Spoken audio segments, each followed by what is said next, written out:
Adventures.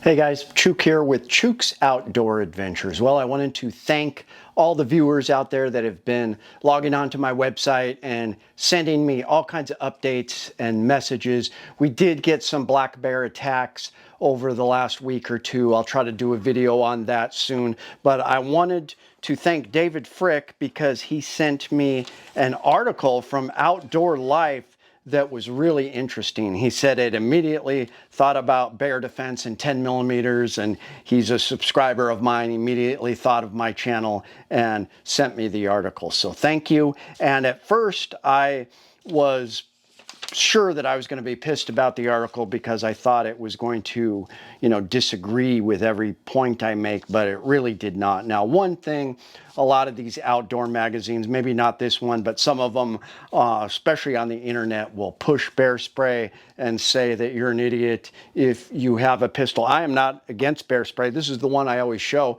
Now I have a second one. Always check the expiration date on your bear spray. Chuck from Alaska Ballistics always carries a firearm and bear spray. Notice the and. I do not believe in carrying bear spray only. We've got many cases where the bears blew right through a cloud. If it's a big grizzly attacking at point blank range, there's a good chance that this is not going to be effective. If something is just checking you out 20 yards away and you spray a cloud of it, many times it'll take off. But an enraged sow or big old male grizzly that's just coming at you to eat you or kill you, this is not going to do as good as a firearm. Now, a lot of people used to scoff at me in the old days when I started this channel. I was talking about Glock 20s because I started carrying a Glock 20 in a chest holster because that's what my buddies were doing when they're out fishing and hunting. And, people would disparage me and say, that will not work.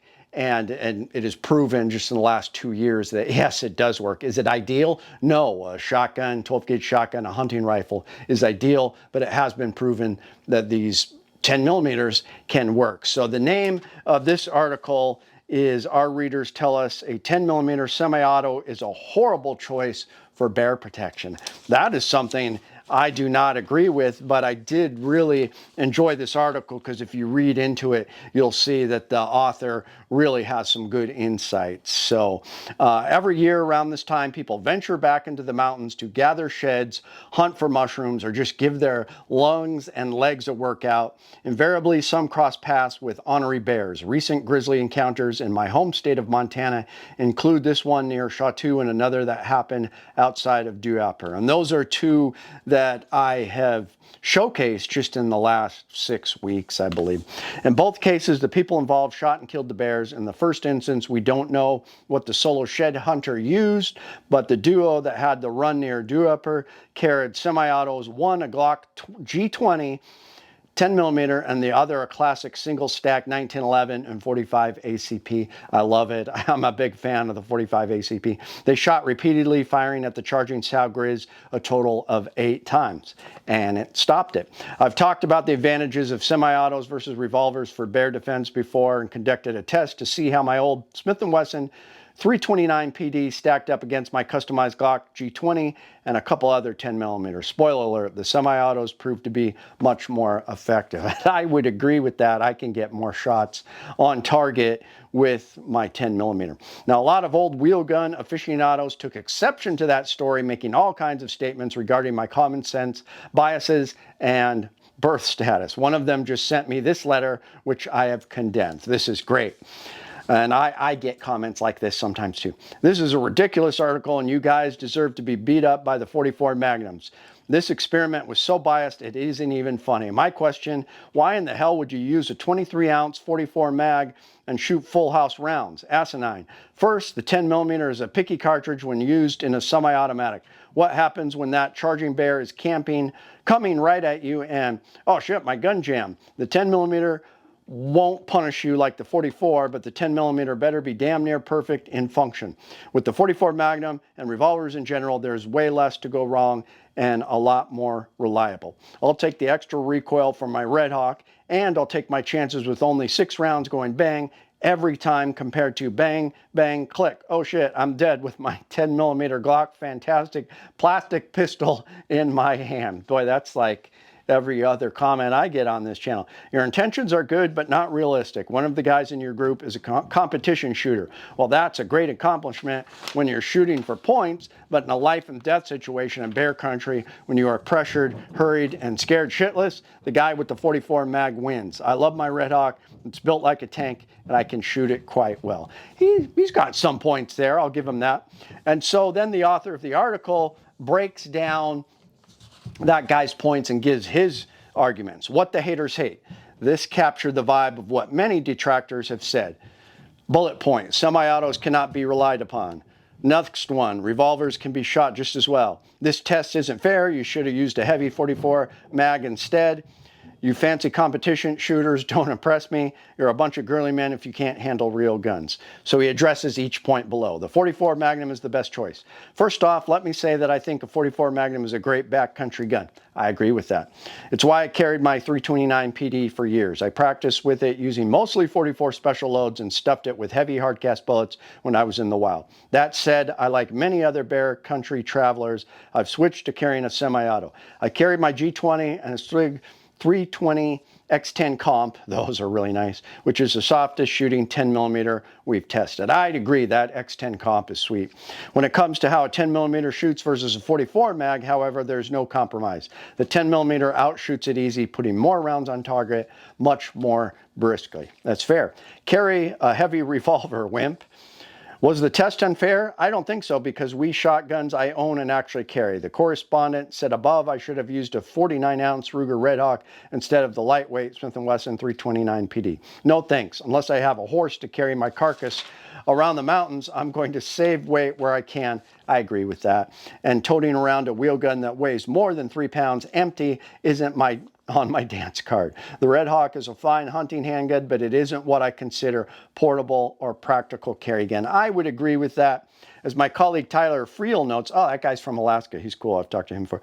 Most people in Alaska, where he lives, has made the switch from bulky revolvers while they're less likely carry to semi-autos. That's why I always say my Ruger Toklat is my berry picking gun, because when I'm close to the car, I'll have this in a just-in-case chest holster or hip holster, and it's just so heavy. It doesn't go on my fishing trips, my mountain hikes. You know, this weighs several pounds itself, but 454 Casull, a guy just in the last year, I showcased an article where he took out a big grizzly with a 454 round. I mean, I carry 400 grain, massive hard cast bullets in this thing. And I mean, it hits hard. Recoil isn't that bad. I love it, but I'm not going to hike way up in the mountains with it because it's so incredibly heavy. This is another funny point. Competition shooters suck, especially you guys. This sentiment would make for a good article on its own. A surprising number of traditional sportsmen get really salty about people who train and shoot competitively. They often state that these shooting skills, which they don't possess, aren't relevant in the big bad outdoors.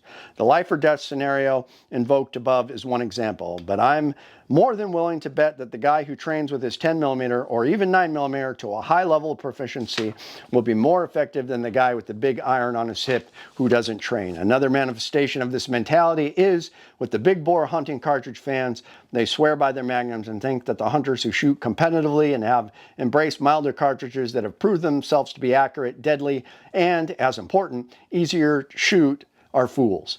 The haters assert that being able to better manage recoil, spot your impacts, and make faster follow-up shots, all benefit of milder rounds, is overshadowed by the thumping magnum that packs authority, and even used but ill-defined term.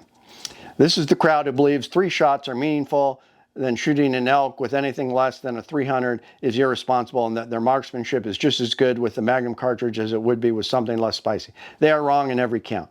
So you carry your big revolver if you like. No one is trying to take your lunch money. But if you think that a 10mm isn't a viable option for bear protection, I've got bad news for you. The evidence isn't on your side. I agree 100%. We have shown over and over that a 10mm works. Now, a 10mm is very underpowered when it comes to a big bore revolver. That's the only problem. The good thing is I can get so many more shots with this 10mm. This is my Dan Wesson Razorback 1911 chambered in 10mm. Yes, I moved away from all the Glocks and the Tupperware pistols to this, mainly because the grip angle, the thinner grip, and I'm just so much more accurate with it. I do miss the capacity of those double stacks, I will say that. So that's one disadvantage with this.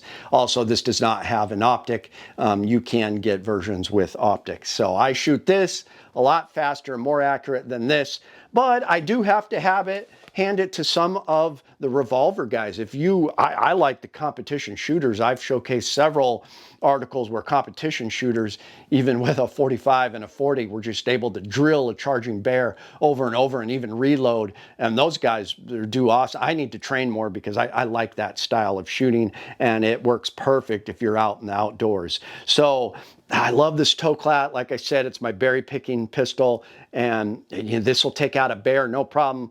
But at close range, a charging brown bear or grizzly, I'll be lucky to get 2 shots off with this thing. Whereas a 10 millimeter, the recoil is going to be a lot less. I'm going to be able to get a lot more shots, and I do use pretty good hard cast hot rounds. I get 700 foot-pounds of energy with the hard cast loads that I use out of this pistol. It's a great option. Now, I do have to say I'm more into 45 now, and this is the SOCOM, US SOCOM pistol, the Mark 23 by Heckler & Koch, and it's got almost a 6-inch barrel. So with plus P, 45 ACP, I'm actually getting close to a 10 millimeter, and with 45 Super, which this can handle, I'm absolutely getting 10 millimeter power. So another great choice. I'm a big fan of it. So I tend to compromise between the Revolver power and the 10 millimeter with a 460 Roland. This is my FNX Tactical, and the 460 Roland shop